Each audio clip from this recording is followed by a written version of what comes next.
Hey, good morning. Good morning. I am back again this morning. I thought I would do another video to see if this not only helps me, but while it helps me, can also help you. Griefshare, I don't know if you've ever been in any of the classes. Me and my husband went a couple times. And it's really, really good. It's biblical, and it is a good group. I recommend it to anybody that's lost a loved one. It is for anybody that's lost a loved one. It's not just like Compassionate Friends. It's just for parents that's lost child. Griefshare is for if you've lost anyone, mom, dad, children, grandparents, friends, anything. Griefshare is if you have a loss of someone, and it is biblical based and is very very healing to a person that's lost someone. It's very healing, and it puts it back into biblical and to the views from God.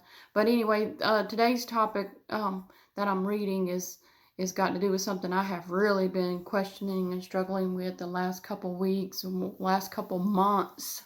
My son's anniversary to heaven is coming up in just 37 more days.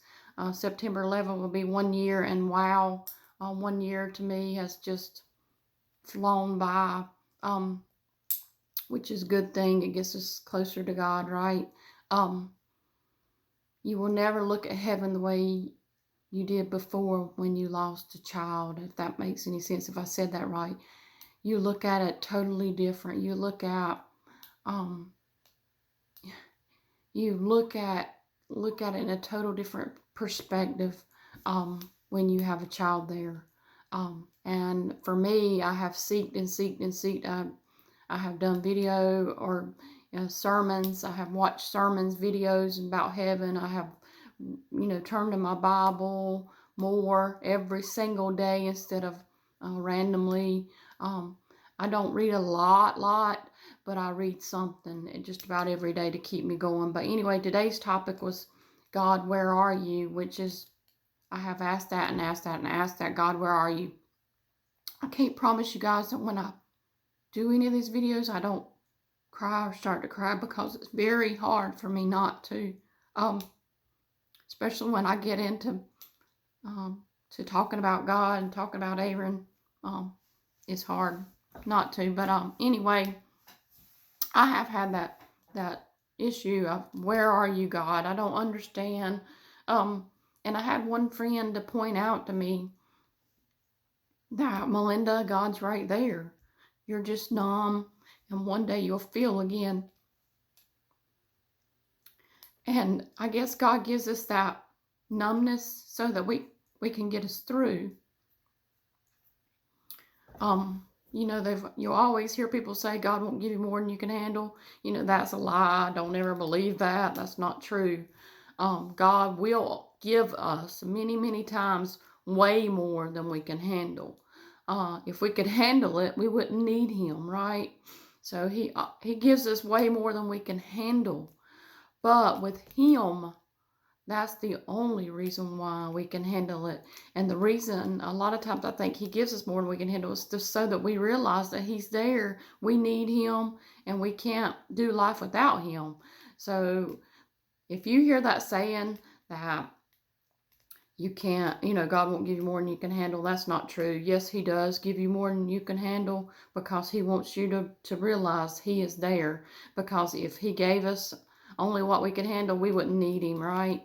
So that's why he gives us things and we call out to him, because he gives us more than we can handle, because we have to have him in order to handle those things. So when it comes to a death, and I know I need to speed up, I'll babble. When it comes to a death, just like this, he numbs us, because it's more than we can handle. Because if we were really feeling, we wouldn't be able to handle it, right? When Aaron passed, I was numb. I can't tell you a lot of the things that even happened when they even told me that day. It's like a numbness came over my body. I was able to do things most days. But it's like God numbed me, and He gave me the ability to be able to plan the funeral, to be able to pick the songs, to be able to go to the courthouse over and over again and do the executor and all that stuff that you have to do. That drags out for like 4 or 5 months. The first 4 or 5 months you go through all that. But anyway, the verse I'm reading is Psalms 10, is chapter 10, verse 1. Psalms chapter 10, verse 1. So Psalms chapter 10, verse 1, it says, "Why, O Lord, do you stand far off? Why do you hide yourself in times of trouble?" Why? Why do you hide yourself in times of trouble? God seemed far away to the psalmist that's writing this book, right? But even though the writer had honest doubts, he did not stop praying or concluding that God no longer cared. He was not complaining, but simply asking God to hurry to his side. It is during those times when we feel most alone or oppressed that we need to keep praying, telling God about our troubles. So during those times that we feel like God is not there, He's there.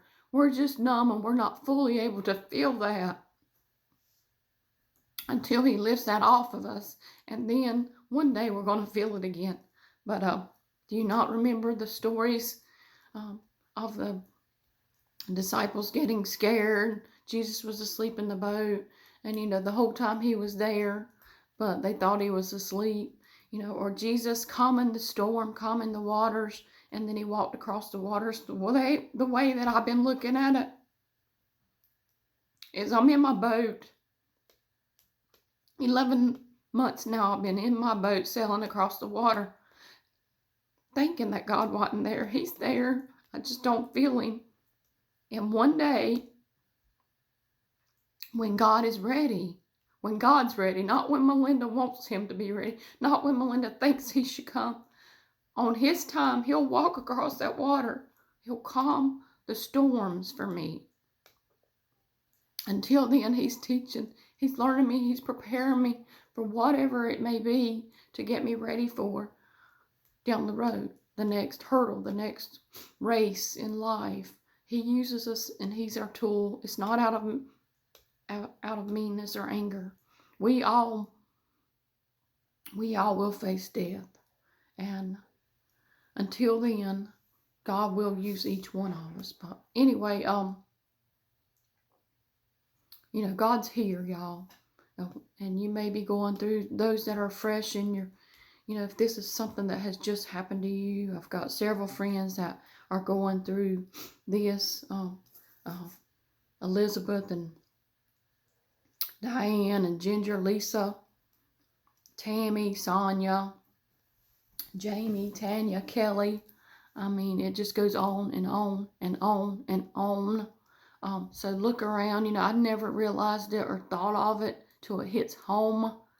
Then it's fresh on our plate. So I think it needs to make us realize, open our eyes to the people around us that is hurting with lost loves, children that's going on. There's many. We just don't realize it, pay attention to it as it hit our own home. So just keep your eyes open of somebody you can help. Remember how you're feeling right now. Those people are feeling that too. We feel that God is not there, but He's there. God is just numbing us, and we need to I am thankful for that numbness, because I would not be able to stand if it wasn't for that numbness, and that's what God is doing. He's numbing us till He can build us back up to get us back where we need to be, because we are children, warriors of God. So don't give up on God. Don't blame God. Don't get angry. Don't turn your back on Him.